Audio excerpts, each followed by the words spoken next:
He was one of the most feared pirates of the Caribbean, yet he died a rich man, not on the gallows but as a knight. This is the incredible story of Henry Morgan. Henry Morgan was one of the most ruthless and successful privateers of the 17th century. Unlike most pirates, he operated with the backing of the British Crown, legally attacking Spanish territories. His legendary raids on Spanish cities made him one of the richest men in the Caribbean. But his story didn't end on the battlefield. He transformed from a feared pirate into a respected nobleman. Stay tuned as we uncover the daring exploits, brutal battles, and shocking rise to power of Sir Henry Morgan. Early life and path to piracy. Henry Morgan was born in 1635 in Wales into a poor but ambitious family. Little is known about his childhood, but historians believe he came to the Caribbean as an indentured servant, a common practice at the time. By his early 20s, he had joined the English privateers, legally sanctioned pirates who attacked Spanish ships. The Caribbean was heavily controlled by the Spanish Empire, and Britain sought to weaken their dominance. Morgan quickly proved himself as a fierce and strategic fighter, gaining the trust of wealthy and powerful figures in Port Royal, Jamaica, one of the busiest pirate hubs of the time. With his growing reputation, Morgan became a trusted privateer under the English Governor of Jamaica. Unlike rogue pirates, he had the government's approval to raid Spanish settlements, seize their wealth, and disrupt their trade routes. His rise in the ranks would soon make him one of the most feared and influential privateers in history. The rise of a privateer captain. Morgan's early raids focused on Spanish ships, seizing gold, silver, and valuable cargo.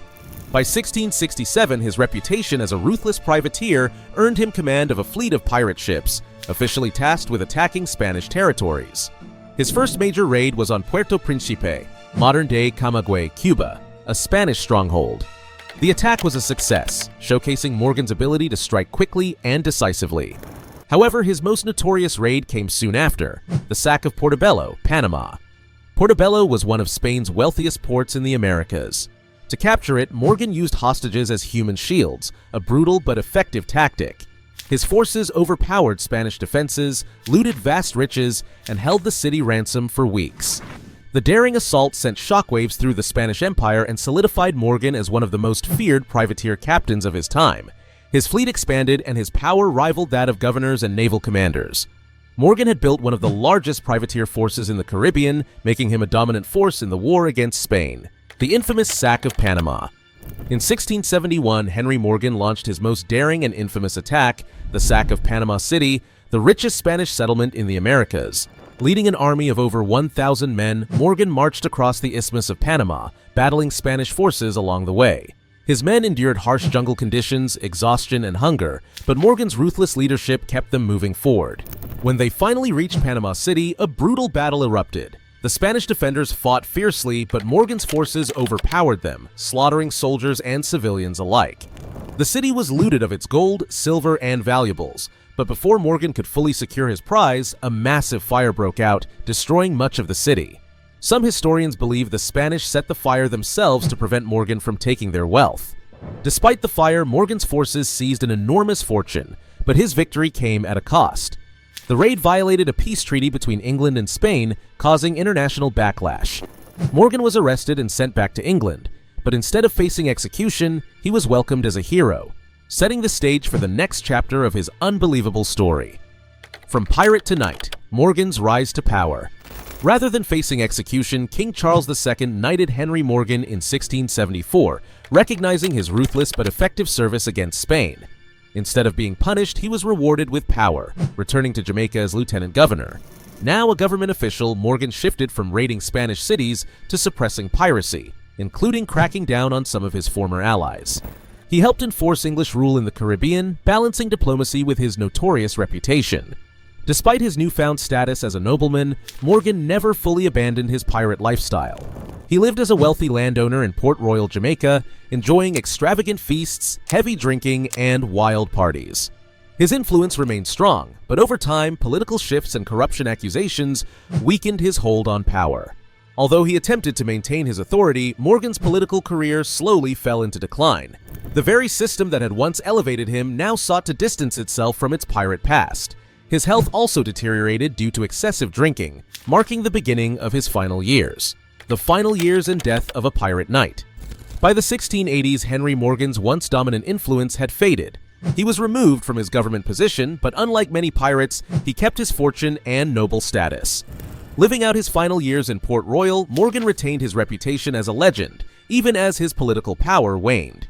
His love for alcohol and reckless living took a toll on his health, and by 1688 he succumbed, likely to tuberculosis or alcohol-related illness.